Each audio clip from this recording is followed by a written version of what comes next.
Satoru Gojo, le plus puissant des exorcistes, est finalement sorti de la lisière du supplice et affronte désormais deux des exorcistes les plus puissants du monde des exorcistes, Kenjaku et Ryomen Sukuna. Ce chapitre connaît un grand battage médiatique, donc assurez-vous de rester à l'écoute pour ce chapitre juste insensé et qui s'écrase comme un bouton, un peu comme Gojo qui écrase ce saut. Si vous voulez que je continue avec les vidéos sur Jujutsu Kaisen, sur cette chaîne bien évidemment, comme c'est la première vidéo, alors vous, fans de Jujutsu Kaisen, sans plus tarder, abonnez-vous, car nous vivons les derniers instants de ce manga. N'oubliez pas d'activer la cloche de notification pour être informé des prochaines sorties vidéo de la chaîne, car je vais parler du manga. Donc, dans le chapitre, nous avons directement le narrateur nous hypant grandement et nous faisons savoir qu'il est enfin temps de libérer Satoru Gojo avec bien évidemment un point d'exclamation. Mais avant cela, nous avons d'abord d'autres trucs assez intéressants jusqu'à ce moment juste épique. Et d'ailleurs, ce chapitre a pour titre gain et perte. Mais nous savons bien évidemment que le retour de Satoru Gojo est plus un gain qu'une perte pour nos chers exorcistes. Mais bon, qui sait, avec Sukuna dans le corps de Megumi, les pertes aussi pourraient être très lourdes. Alors, le chapitre commence avec Yuji et ses amis parlant du saut devant eux avec bien évidemment Gojo à l'intérieur. L'ange leur demandera alors s'ils prévoyaient de libérer Satoru Gojo ici. Elle parle bien évidemment de l'endroit où Yuji et compagnie se trouvent et Yuji retorquera bien évidemment en demandant s'il ne le pouvait pas. J'aime bien la blague évoquée par Takaba ou Takabe, j'ai oublié son nom, excusez-moi, disons que ouais, il ne le pouvait pas car peut-être que l'endroit était un peu ennuyeux pour un retour à la maison, et ajoute même qu'il pourrait ajouter des origamis reliant bien évidemment des anneaux, mais l'ange leur expliquera très vite que ce n'était pas ce qu'elle voulait dire. Nous en apprenons alors un peu plus sur la façon dont le temps se déroule dans le royaume de la lisière du supplice et bien évidemment comment le temps aurait pu s'écouler pour Gojo Satoru et plein d'autres trucs assez intéressants. Nous apprenons que le temps ne s'écoule pas dans la lisière du supplice comme dans le monde réel, donc tout ce qui est piégé à l'intérieur ne meurt pas à cause de la famine ou de la vieillesse. C'est donc en fait une bonne nouvelle pour nous et pour eux bien évidemment, car le prisonnier à l'intérieur vivra indéfiniment à moins bien évidemment qu'il ne mette lui-même fin à ses jours. Un détail très intéressant, mais nous savons qu'avec la mentalité de Gojo il ne peut faire cela, mais bien évidemment ce n'est pas simple, ouais, car ce n'est pas comme dans le monde réel, car il ne peut pas être utilisé juste comme une machine à voyager dans le temps, car il n'y a pas de notion de temps physique à l'intérieur, ce qui veut dire qu'il leur est impossible de savoir comment Gojo a vécu pendant ces 19 jours depuis l'incident de Shibuya, et cela aurait pu ressembler pour Gojo à l'intérieur pour un simple clin d'œil, mais en même temps il est possible que ce dernier ait vécu là-bas pendant 100 ans voire plus, ce qui est aussi un détail très intéressant. Donc au moins en termes d'alternative de 100 ans, il y a la crainte que l'état mental de Gojo soit gâché en ce moment puisqu'il est l'exorciste le plus puissant de la génération actuelle. S'il est dans le désarroi mental en étant scellé dans un espace étroit, comme bien évidemment la pièce dans laquelle il se trouve pourrait être très dangereux pour eux. Yuji admet que lorsque l'ange le dit de cette façon, alors cela semble être très dangereux, et je concède des points bonus au mangaka avec la façon dont ce panneau est illustré. J'adore extrêmement Gojo, j'ai aimé ce panneau car nous avons bien évidemment ces derniers plaçant la lisière au centre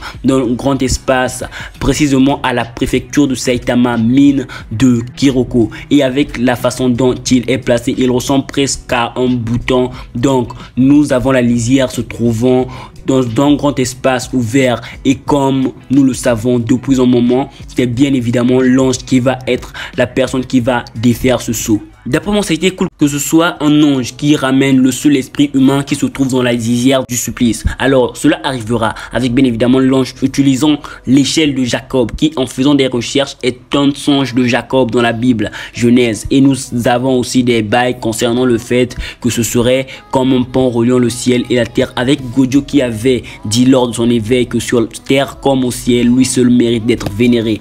Peut-être que cela a un lien, mais bon, nous ne sommes pas là pour parler de cela. Alors, elle l'utilisera, et au début nous avons comme une blague avec le fait que la lisière est disparue, et ils commenceront à penser que lorsque la lisière a été exposée à la technique maudite de l'ange, Satoru Gojo a été tout bonnement effacé de l'existence. C'est tellement sombre et hilarant, c'est bien évidemment ce que j'adore avec ce manga, et j'ai commencé à vous en parler car je trouve juste cela hilarant. Je ne vais pas oublier le fait que l'ange essaie un peu de se défendre en disant que peut-être que Gojo est une sorte d'esprit maléfique, mais bon, il a disparu lorsqu'il a été exposé à la lumière de l'ange. Donc ce n'est pas de la faute de l'ange, voilà la vérité. Mais peut-être que ça a été fait car la personnalité de Gojo est mauvaise, comme certains le soulignent. Mais bien évidemment, comme au tout début, nous avons eu le narrateur nous disant que Gojo va être libéré, tout ça, alors ce chapitre est complètement dingue. Alors, les personnages réalisent que cela a marché, que Gojo a été libéré lorsqu'ils ressentent un tremblement de terre. La lisière du supplice a été placée dans une zone de subduction.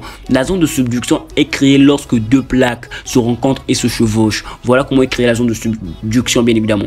Ça a été placé dans une zone de subduction à 8000 mètres sur la surface de la tranchée japonaise, qui en soi est un battage médiatique de ouf. Des esprits maudits ont même été placés là-bas, servant de capteurs sur les multiples couches de seaux au-dessus. Et il n'y a pas de pause car nous passons de cette case à la case montrant Kenjaku face à face avec Gojo. Je ne peux que respecter le manque de remplissage que nous avons ici, de la sortie à la confrontation directe avec les antagonistes principaux. Juste voir Gojo à cet endroit dans l'anime, nous pouvons déjà imaginer avoir cela accompagné de la musique la plus épique de l'anime lui-même. Vraisemblablement, j'ai hâte de voir cette partie en animé. Alors Kenjaku demandera à Gojo comment il a fait cela et nous voyons le visage sérieux de Gojo dans cette case qui est en soi juste hypante. Après avoir été enfermé pendant tout ce temps, et je n'avais même pas réalisé à quel point Gojo me manquait bien évidemment dans le manga, jusqu'à ce que je vois son visage sur cette case. J'aime aussi le sens de l'humour de Kenjaku, car bien qu'il dise que cela faisait longtemps qu'il n'avait pas pu se détendre, qu'il demande à ce dernier comment c'était, un peu comme s'il avait rendu service à Gojo en lui scellant et en lui donnant un peu de temps de détente. J'ai l'impression d'avoir ri plus que la moyenne en lisant ce chapitre, car vraiment il y avait beaucoup de parties amusantes dans ce chapitre. Alors Gojo lui répondra en mode épique bien évidemment, en lui disant qu'il devrait choisir ses mots avec plus de soin car ce serait ces derniers. Oui, non, j'ai juste kiffé le visage que fait Gojo en le lui disant, et ces mots ont juste été cool. Mais bon, Gojo sera interrompu par Ryomen Sukuna, le roi des fléaux, qui nous le savons est dans le corps de Megumi en ce moment. Gojo remarque immédiatement qu'il a beaucoup changé depuis la dernière fois qu'il a vu Megumi. Cela ajoute bien évidemment un autre facteur au combat, car non seulement Gojo doit affronter les deux bad boys de la série, les plus forts d'entre tous après lui bien évidemment, je le dis clairement, oui, mais il doit aussi réfléchir à la façon dont il pourra combattre le corps de Megumi, quelqu'un de très important pour lui. Et j'aime la façon dont Satoru Gojo ramène les déclarations passées que nous avons peut-être déjà oubliées, mais qui sont super pertinents à ce moment précis de l'histoire, comme lorsque Sukuna avait évoqué le fait que lorsqu'il aurait pris le corps de ce gamin, Gojo allait être la première personne qu'il tuera.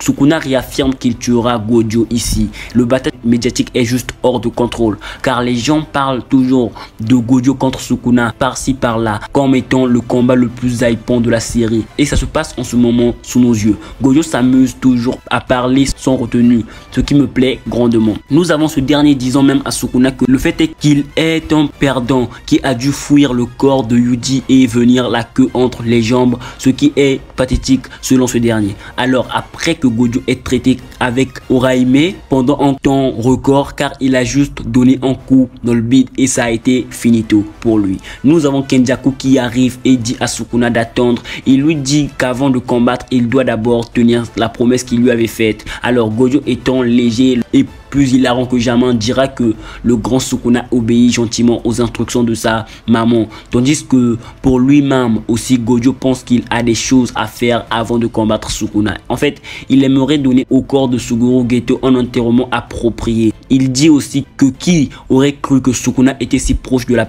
personne qui l'habite, et il ne peut s'empêcher de penser à quelle douleur c'est.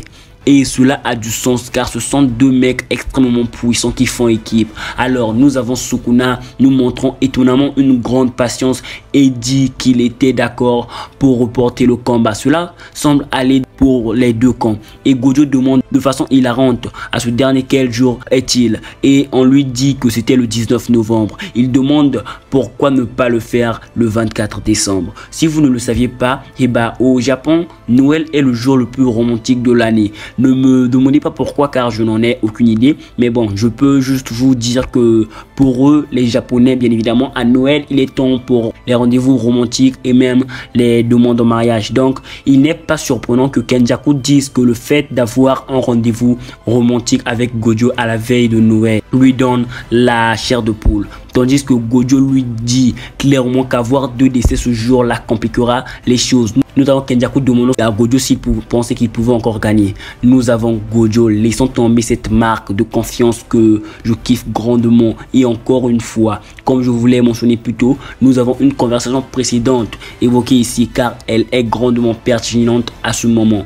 Et c'est l'une des déclarations ayant apporté un énorme battage médiatique qui n'a jamais été soulevé dans la série. C'est en fait lorsqu'on avait demandé à Gojo qui était le plus fort entre lui et Sukuna. Et Gojo avait rétorqué que le combat serait rude avec un Sukuna à pleine puissance. Mais à la fin, c'est lui qui en sortirait vainqueur. Et alors, en fin de chapitre, nous obtenons une page complète de son visage juste épique, réaffirmant le fait qu'il gagnera comme il l'avait dit dans le passé. Le narrateur dit une déclaration de victoire après son retour avec bien évidemment 2 points d'exclamation. Et déjà, je n'en attends rien de moins que de la pure dinguerie de l'homme, du mythe, de la légende de ce manga qu'est Satoru Gojo, le plus puissant des exorcistes. Alors, après cela, nous savons qu'il livrera une bataille grandement épique, mais l'histoire ne rendra pas les choses très faciles comme nous pouvons nous en douter. Donc, si nous avons conscience de cela, nous sommes juste prêts pour du suspense et des batailles épiques avant cela. Faites-moi savoir en commentaire qui gagnerait selon vous, bien évidemment, ce combat opposant Satoru Gojo face à Ryomen Sukuna, faisant équipe avec Kenjaku. Si une équipe a une chance contre Gojo, ce doit être celui-ci. Et si vous êtes intéressé par les exorcistes les plus puissants du monde de Jujutsu Kaisen comme Gojo, je vous ferai, si j'ai le temps bien évidemment, une vidéo dédiée à eux. Merci beaucoup d'être resté jusqu'ici sur cette vidéo. Comme d'hab, le like si t'as aimé fait toujours plaisir. Mais surtout, bonne continuation.